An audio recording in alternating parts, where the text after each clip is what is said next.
거룩하고 복된 날 하나님 말씀 마태복음 24장 15절로 20절까지 말씀입니다. 그러므로 너희가 선지자 다니엘의 말한 바 멸망에 가증한 것이 거룩한 곳에 선 것을 보거든 읽는 자는 깨달을진저 그때 유대에 있는 자들은 산으로 도망할지어다 지붕 위에 있는 자는 집 안에 있는 물건을 가지러 내려가지 말며 밭에 있는 자는 겉옷을 가지러 뒤로 돌이키지 말지어다. 그날에는 아이 뵌 자들과 젖 먹이는 자들에게 화가 있으리로다. 너희의 도망하는 일이 겨울이나 안식일에 되지 않도록 기도하라. 아멘. 우리가 말세에 가져야 할 신앙의 자세, 곧 환난을 이길 수 있는 방법 가운데 세 번째, 예수님은 밭에 있는 자들은 겉옷을 가지러 돌이키지 말라고 말합니다. 이 말씀에는 어떤 의미가 담겨져 있는지 이 시간 알아보는 시간 되겠습니다. 지난 시간에 들은 말씀은 다시 요약하면 다음과 같습니다. 여러분, 요한계시록과 마태복음 23장, 마가복음 13장, 누가복음 21장에는 주님의 재림에 관해서 기록으로서 모두 마지막 때 있을 환난에 대해서 기록해 놓으신 말씀입니다. 따라서 오늘 본문의 말씀은 주께서 승천하신 이후부터 말세가 시작되는데 우리가 어떠한 신앙인으로 살아가야 마땅한가에 대해서 예수님께서 이렇게 하라고 말씀하심을 볼 수 있습니다. 16절에 유대에 있는 자는 산으로 도망할지어다 말씀하십니다. 17절에서는 지붕 위에 있는 자는 집 안에 있는 물건을 가지러 내려가지 말라. 18절에 밭에 있는 자는 겉옷을 가지러 뒤로 돌이키지 말라. 19절 20절에서는 아이 뵌 자들과 젖 먹이는 자들에게 화가 있다고 말합니다. 그 도망하는 일이 겨울에나 안식일이 되지 않도록 기도하라고 우리에게 예수님께서 교훈하시는 말씀입니다. 여러분과 말세에 가져야 할 신앙은 즉 환난을 이길 수 있는 방법 가운데 첫 번째 예수님은 그때 유대에 있는 자들은 산으로 도망하라고 말씀하십니다. 산은 말세가 시작되고 세상 끝에 갈수록 주를 믿는 사람들, 유대에 있는 사람들은 예수님을 믿는 사람들을 말합니다. 산으로 도망하라고 말씀하심을 볼 수 있습니다. 이어 두 번째 17절에 지붕 위에 있는 자는 집 안에 있는 물건을 가지러 내려가지 말라고 하신 말씀은 이는 장차 올 환난을 이기기 위해서는 반드시 정신을 차리고 근신하여 깨어 기도해야만 된다는 말씀입니다.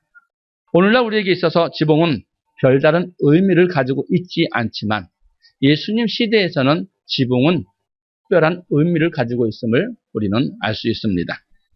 사도행전 10장 9절의 말씀을 보시겠습니다.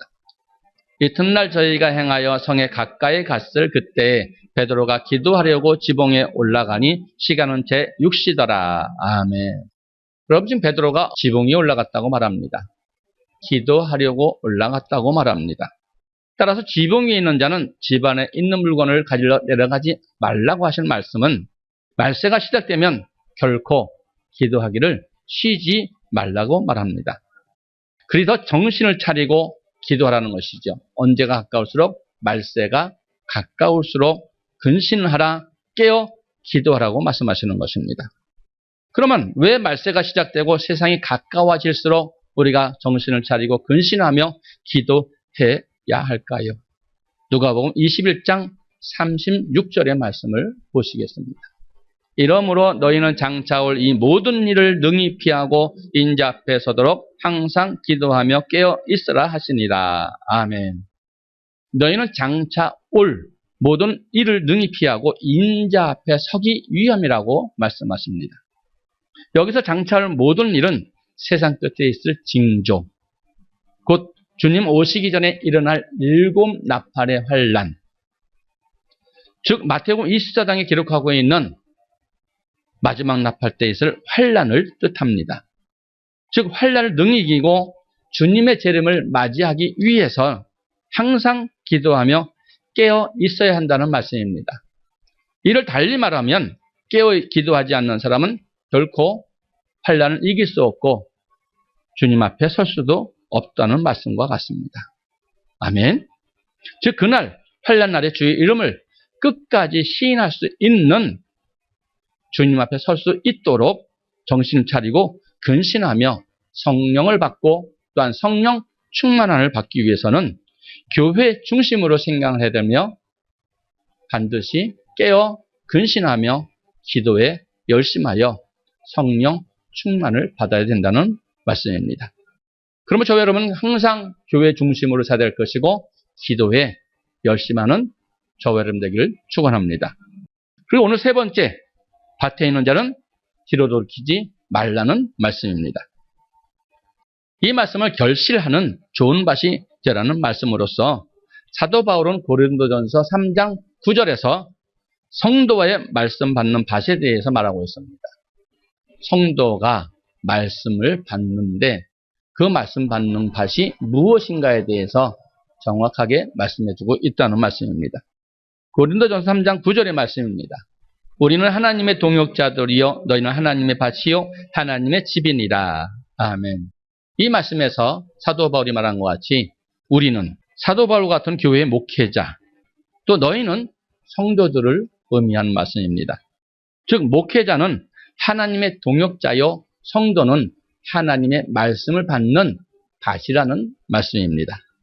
그러면 성도는 하나님의 밭이라는 그 의미가 무엇인 말씀하시는지 알아보기로 합니다. 우리는 씨 뿌리는 비유를 통해서 이 내용을 잘 알 수 있지요. 마태복음 13장 3절로 8절의 말씀을 보시겠습니다. 예수께서 비유로 여러 가지를 저에게 말씀하여 가르사대 씨를 뿌리는 자가 뿌리러 나가서 뿌릴새 더러는 길가에 떨어짐에 새들이 와서 먹어버렸고 더러는 흙이 얇은 돌밭에 떨어짐에 흙이 깊지 아니하므로 곧 싹이 나오나 해가 돋은 후에 타져서 뿌리가 없으므로 말랐고 더러는 가시떨기 위에 떨어짐에 가시가 자라서 기운을 막았고 더러는 좋은 땅에 떨어짐에 혹 100배, 혹 60배, 혹 30배의 결실을 하였느니라. 아멘. 여러분 씨를 뿌리는 자가 나가서 씨를 뿌렸는데 더러는 길가에, 더러는 돌짝에, 더러는 가시밭에, 더러는 옥토에 뿌렸다고 말합니다. 그런데 더러는 길가에, 더러는 돌밭에, 더러는 가시떨기 위에 떨어져서 결실하지 못하고 더러는 좋은 땅에 떨어져 혹 100배, 혹 60배, 혹 30배의 결실을 하였다고 말을 합니다. 이처럼 밭은 씨가 뿌려지는 것이며 그 씨가 심겨져서 결실하는 것을 말합니다. 그렇다면 씨는 무엇을 말씀하시고 무엇을 의미하는지 마태복음 13장에서 씨가 무엇인가에 대해서 뚜렷하게 우리에게 말씀하시지 않습니다. 그러나 씨 뿌리는 비유를 동일하게 기록하고 있는 마가복음 4장과 누가복음 8장에서 정확하게 말씀해주고 계시지요. 먼저 마가복음 4장 14절의 말씀을 보시겠습니다. 뿌리는 자는 말씀을 뿌리는 것이라. 아멘. 누가복음 8장 11절의 말씀도 보시겠습니다. 이 비유는 이러하니라. 씨는 하나님의 말씀이요. 아멘. 여러분 보신 말씀과 같이 이 말씀에서는 뿌리는 자는 말씀을 뿌리는 것이며 씨는 하나님의 말씀이라고 정확하게 해석해주고 계십니다. 즉 뿌리는 자가 나가서 밭에 하나님의 말씀을 뿌렸다는 것입니다. 그리고 앞서 살펴보았듯이 밭은 성도여 그 하나님의 말씀이 뿌려지는 성도 개개인의 마음의 밭을 의미합니다. 또한 씨를 뿌리는 자, 곧 하나님의 말씀을 뿌리는 자는 하나님의 동역자인 주의 종을 의미하고 있습니다. 따라서 씨 뿌리는 비유는 하나님께서 주의 종을 통하여 성도의 마음밭에 말씀을 뿌리는데 어떤 사람은 그 말씀을 길가에, 어떤 성도는 돌밭에, 어떤 성도는 가시밭에 결실하지 못하고 있다는 것이죠. 그렇지만 어떤 성도는 좋은 밭이 되어서 혹 100배, 혹 60배, 혹 30배의 결실을 맺고 있다는 교훈입니다. 그러므로 씨 뿌리는 비유를 볼 때 밭에 있는 자는 겉옷을 가질로 뒤로 돌이키지 말라는 말씀은 성도가 하나님의 말씀을 받을 때 그 마음밭이 길가나 돌밭이나 가시밭이 되어서 결실 못하는 자가 되는 것이 아니라 좋은 밭이 되어서 결실하는 자가 되어야 함을 의미하는 말씀입니다. 하나님 창세기 에덴 동산에서 지금까지 예수를 믿고 교회에 나온 성도들에게 장장 6,000년 동안 말씀을 뿌리고 계십니다. 이는 생명이 되어서 에덴 동산에 인도된 아담에게 선악과의 법을 주신 것과 같고, 홍해를 건너 여호와를 구원의 하나님이라고 고백하고 광야 교회에 들어온 이스라엘 자손들에게 규례와 법도와 율법을 주셨습니다. 또한 신약에선 예수님이 역시 아비와 자식과 전토를 벌이고 주님을 쫓아 나온 제자들에게 완전케 된 신약의 법을 주신 것을 우리는 봤습니다. 이와 같이 하나님은 구원받은 자기 백성들에게 반드시 교회로 인도하여 주시고 그곳에서 하나님의 법, 곧 하나님의 섬기는 법을 말씀해 주십니다. 그런데 중요한 것은 에덴 동산에서부터 요한 계시록에 이르기까지 그 말씀의 열매, 곧 결실을 맺는 자가 있는가 하면 그 열매의 결실을 맺지 못하는 자가 많이 있다는 사실입니다. 이 말은 하나님의 받으신 성도가 모든 좋은 밭이 되어야 되는데 하나님의 말씀에 결실을 하지 못하여 어떤 성도는 길가, 어떤 성도는 바위 윗, 어떤 성도는 가시밭길로 가서 결실을 하지 못한다는 뜻입니다. 그렇다면 길가밭과 가시떨기 위에 뿌려진 성도는 어떤 성도를 말하며 좋은 열매를 맺는 좋은 밭이 되는 사람들은 어떤 사람을 말하는 건지 우리가 말씀을 찾아보기로 하겠습니다. 첫째, 길가에 뿌린 성도입니다. 마태복음 13장 19절의 말씀을 보시겠습니다. 아무나 천국 말씀을 듣고 깨닫지 못할 때는 악한 자가 와서 그 마음에 뿌리는 것을 빼앗나니 이는 곧 길가에 뿌린 자요. 아멘.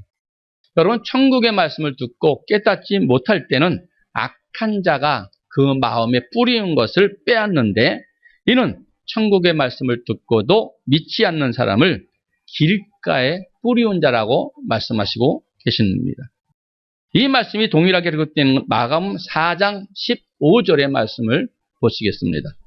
말씀이 길가에 뿌렸다는 것은 이들이니 곧 말씀을 들었을 때 사단이 즉시 와서 저에게 뿌리는 말씀을 빼앗는 것이요. 아멘. 말씀이 길가에 뿌렸다는 것은 천국의 말씀을 들었을 때에 사단이 즉시 와서 그 뿌리는 말씀을 그 마음에서 빼앗는 것이라고 말합니다.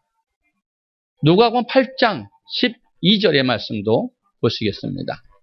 길가에 있다는 것은 말씀을 들은 자니 이에 마귀가 와서 그들로 믿어 구원을 얻지 못하게 하려고 말씀을 그 마음에서 빼앗는 것이요. 아멘. 보신 말씀에서도 길가에 있다는 것은 하나님의 말씀을 들었으나 믿지 못하도록 마귀가 와서 그 말씀을 그 마음에서 빼앗는 것이라고 말씀하십니다.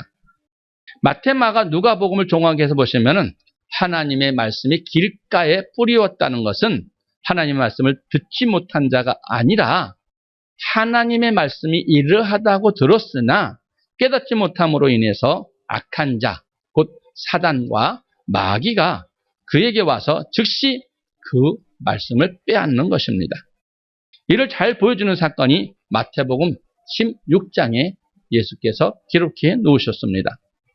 예수님은 가이사랴 빌립보의 지방을 지나면서 제자들에게 묻습니다. 사람들이 나를 누구라 하느냐 하고 묻지요. 그래서 제자들이 말을 합니다. 엘리야, 또한 예레미야, 또 어떤 사람 중에는 선지자 중에 한 사람이라고 말을 하는 걸 듣습니다. 그래서 말씀하십니다. 제자들에게. 그러면 너희는 나를 누구라 하느냐 하고 물었을 때 수자제되는 베드로가 말을 합니다. 저와 여러분도 같은 그런 고백이 돼야 되겠죠. 어떤 고백입니까? 주는 그리스도시요 살아계신 하나님의 아들입니다. 라는 완벽한 믿음의 신앙을 고백하고 주님이 만족하셨습니다. 그리고 예수님은 이때로부터 자신이 제사장들과 장로들에게 잡혀가고 십자가의 고난을 받고 제3일에 다시 살아날 것을 제자들에게 가르치기 시작하셨습니다. 그러나 이 가르침에 베드로는 조금 전만 해도 주는 그리스도시요 살아계신 하나님의 아들이라고 완벽하게 고백한 베드로였으나 말씀을 깨닫지 못하고 주여 그리하지 마옵소서 이 일이 결코 주께 미치지 못하리다 하고 말을 합니다. 물론 사람의 마음으로는 당연합니다. 주님이 고통당하는데 좋아할 제자가 어디 있겠습니까?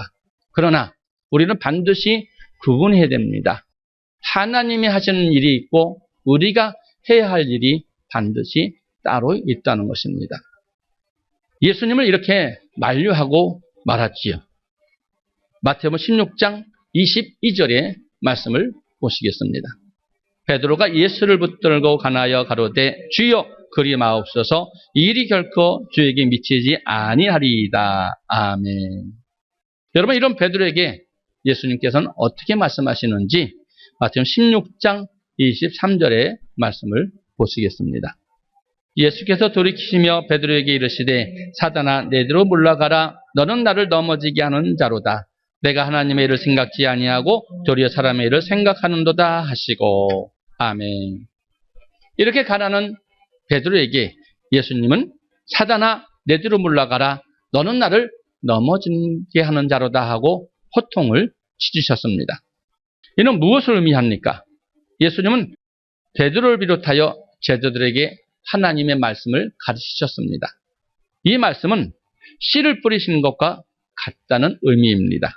그러나 베드로가 하나님의 일을 생각지 않고 도리어 사람의 일을 생각함으로 말미암아 그 말씀을 깨닫지 못하자 마귀가 즉시 와서 베드로에게 뿌리운 그 말씀을 빼앗아 가서 베드로로 하여금 예수님을 넘어지게 하려고 했던 것입니다.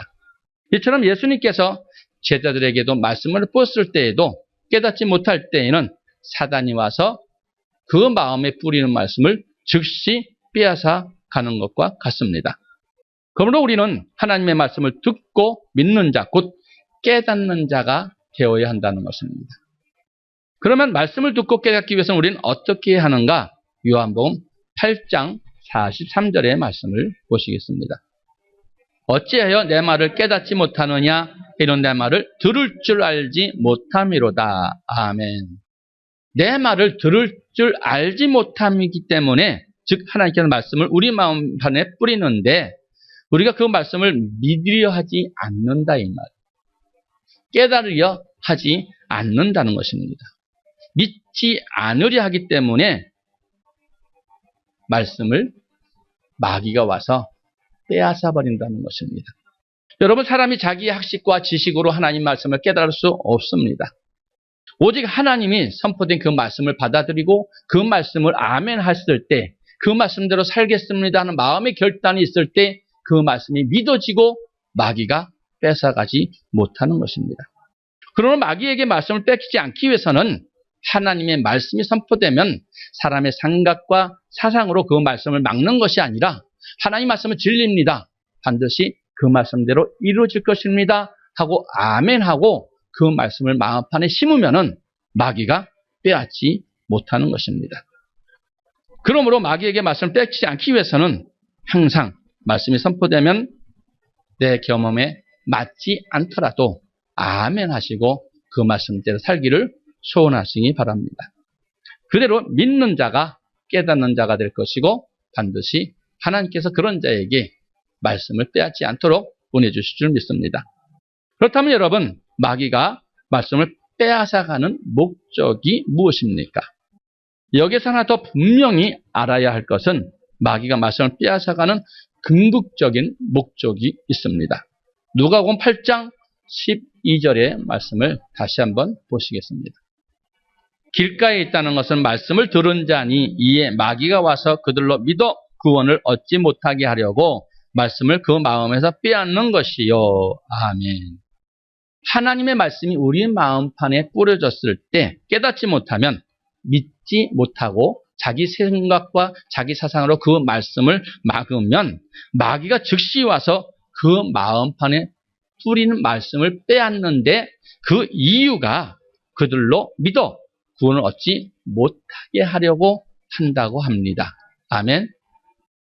여러분 우리로 하여금 믿어 천국의 구원을 얻지 못하게 하려고 하나님의 말씀은 우리 마음판에서 빼앗아 간다는 말씀입니다. 그 예가 노아 시대의 물의 넘침으로 멸망을 당한 사건들이 있습니다. 마태복음 24장 37절로 39절의 말씀을 보시겠습니다. 노아의 때와 같이 인자의 임함도 그러하리라. 홍수 전에 노아가 방수에 들어가던 날까지 사람들이 먹고 마시고 장가들고 시집가고 있으면서 홍수가 나서 저희를 다 멸하기까지 깨닫지 못하였으니 인자의 임함도 이와 같으리라. 아멘. 노아의 때 멸망을 받은 사람들, 노아가 방주에 들어가던 날까지 먹고 마시고 장가들고 시집가고 장사하고 있으면서 홍수가 나서 저희를 멸하기까지 다 깨닫지 못했다고 말합니다. 하나님의 말씀을 듣지 못하여 홍수에 멸망당한 것이 아니라 하나님의 말씀을 들었으나 먹고 마시고 장가가고 시집가고 자기 일로 인하여 하나님의 말씀을 등한히 여겨 말씀대로 살지 못했다는 것입니다. 그 말씀대로 살지 못하면 결국 마귀에게 말씀을 빼앗겨서 홍수로 말미암아 멸망당하였다는 것입니다. 그러나 마귀에게 말씀을 빼앗겨서 결실하지 못하는 길가에 뿌리온 자가 되지 않기 위해서는 하나님의 말씀이 선포될 때 그것이 하나님의 말씀이면 어떠한 말씀이든지 아멘하러 받고 믿음으로 깨닫고 순종하는 자가 되어야 한다는 말씀입니다. 두 번째는 돌밭에 뿌리온 사람입니다. 마태복음 13장 20절로 21절의 말씀을 보시겠습니다. 돌밭에 뿌리었다는 것은 말씀을 듣고 즉시 기쁨으로 받되 그 속에 뿌리가 없어 잠시 견디다가 말씀을 인하여 환난이나 핍박이 일어나는 때 곧 넘어지는 자요. 아멘. 마가복음 4장 16절로 17절의 말씀도 보시겠습니다. 또 이와 같이 돌밭에 뿌렸다는 것은 이들이니 곧 말씀을 들을 때 즉시 기쁨으로 받으나 그 속에 뿌리가 없어 잠깐 견디다가 말씀을 인하여 환난이나 핍박이 일어나는 때에는 곧 넘어지는 자요. 아멘. 여러분, 돌밭에 뿌렸다는 것은 말씀을 듣고 즉시 기쁨으로 받으나 그 속에 뿌리가 없어 잠깐 견디다가 말씀에 순종하려고 하니 환난과 핍박이 옴으로 말미암아 넘어지는 자라고 말씀하고 있습니다. 씨 뿌린 비유가 동일하게 기록하여 있는 누가복음 8장 13절의 말씀도 보시겠습니다. 바위에 있다는 것은 말씀을 들을 때 기쁨으로 받으나 뿌리가 없어 잠깐 믿다가 시험을 받을 때 배반하는 자요. 아멘. 여러분, 마태, 마가복음에서는 돌밭을, 누가복음에서는 바위로 지금 표현하고 있습니다. 또 환난이나 핍박이 일어나는 때 넘어지는 자를 시험 받을 때 배반하는 자라고 누가복음에서는 다르게 조금 표현하고 있습니다. 이처럼 돌밭에 뿌렸다는 것은 말씀을 들을 때 기쁨으로 받았다. 즉 길가에 뿌리온 자들과 달리 마귀에게 말씀을 빼앗기지 않고 듣고 믿었다, 깨닫게 되었다는 말씀입니다. 그런데 문제는 그 속에서 뿌리가 없어 잠깐 견디다가 말씀에 순종하려고 하니 환난과 핍박, 시험이 다가옴으로 말미암아 넘어지는 자라고 말합니다. 한마디로 말씀을 듣고 깨닫고 믿기는 했으나 그 말씀대로 행하려 하니 어려움과 고통이 있을 때 결국 불순종하게 된다는 말씀입니다.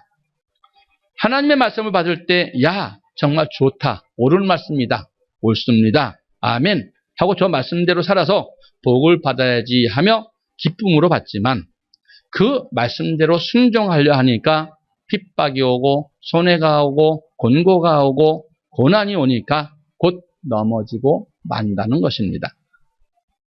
예를 들어서 하나님께서 7째 날을 복주사 거룩하게 하신 안식일을 기억하여 거룩히 지키라고 말씀을 들었을 때 기쁨으로 그 말씀을 받았습니다.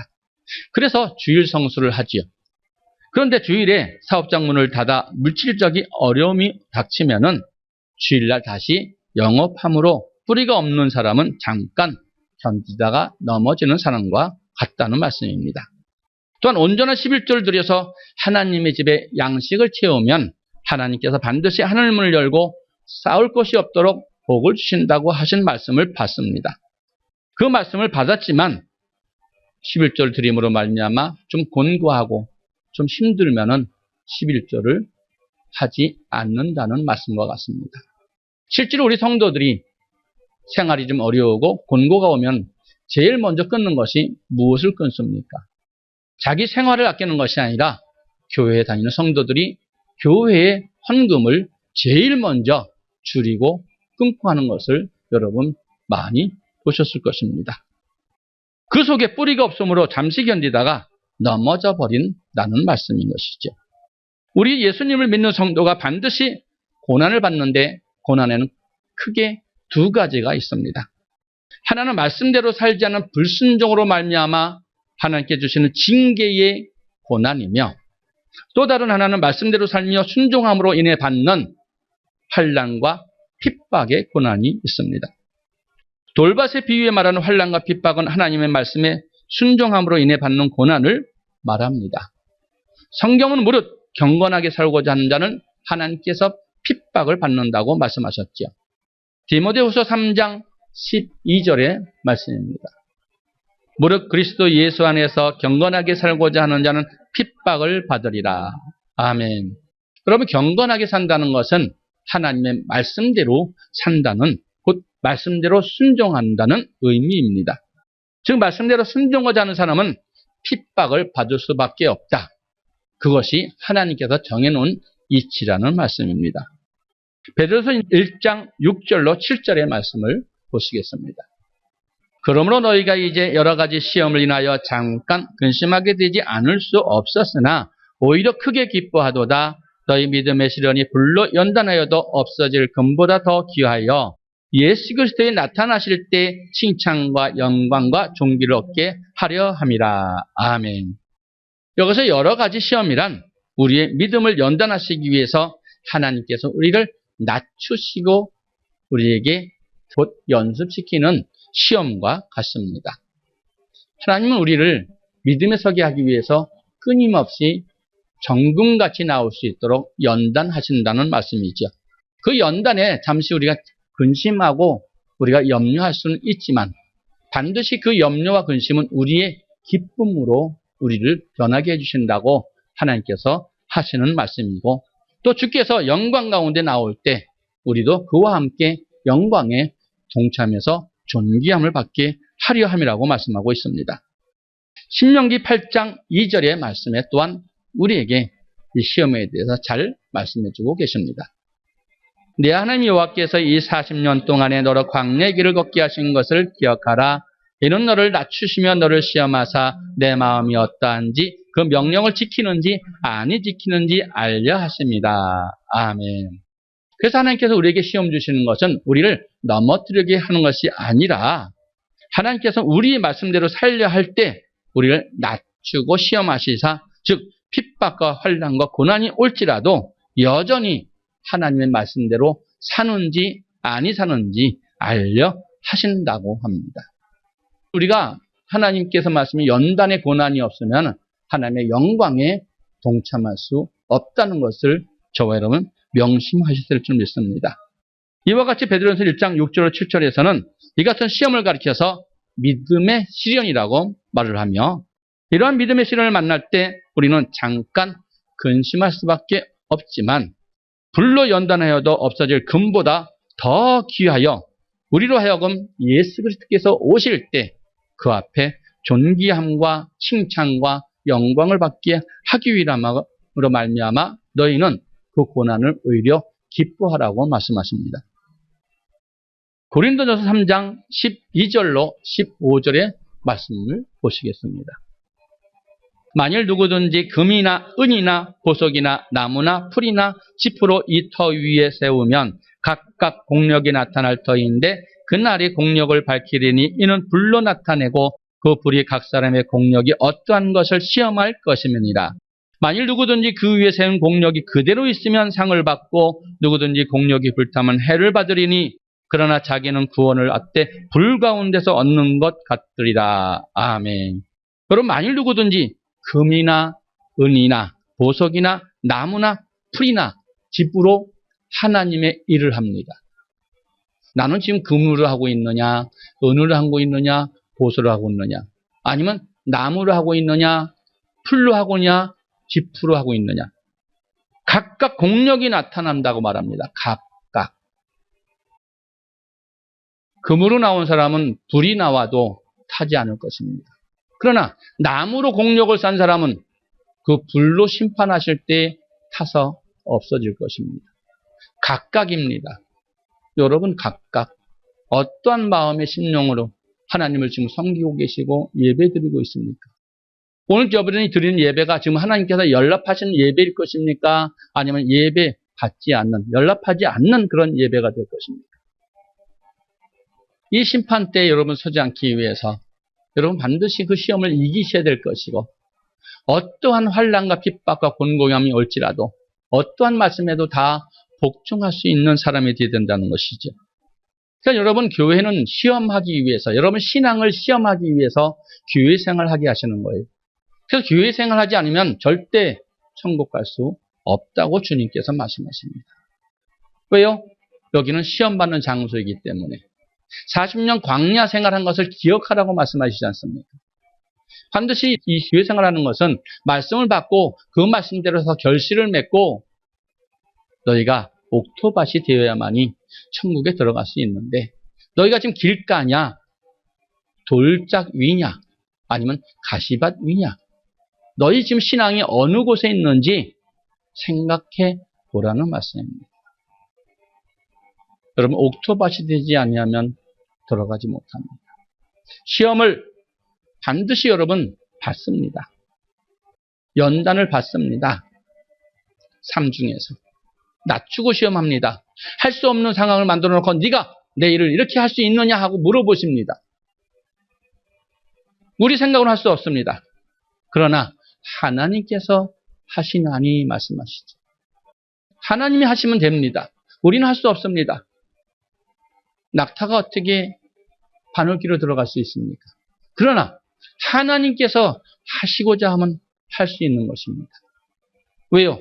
그분은 하나님이시기 때문에, 능력 있는 하나님이시기 때문에, 전능의 하나님이시기 때문에 할 수 있습니다.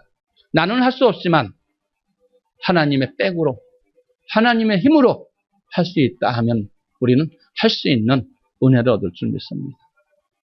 따라서 말씀에 순종함으로 인해 환난과 핍박과 시험이 다가올 때, 이는 하나님께서 우리로 하여금 주님 만날 때 정금같이 나오게 하시려고 우리의 믿음을 연단하는 것을 깨달아서 믿음으로 인내함으로 주 앞에 설 수 있는 저와 여러분 되기를 축원합니다.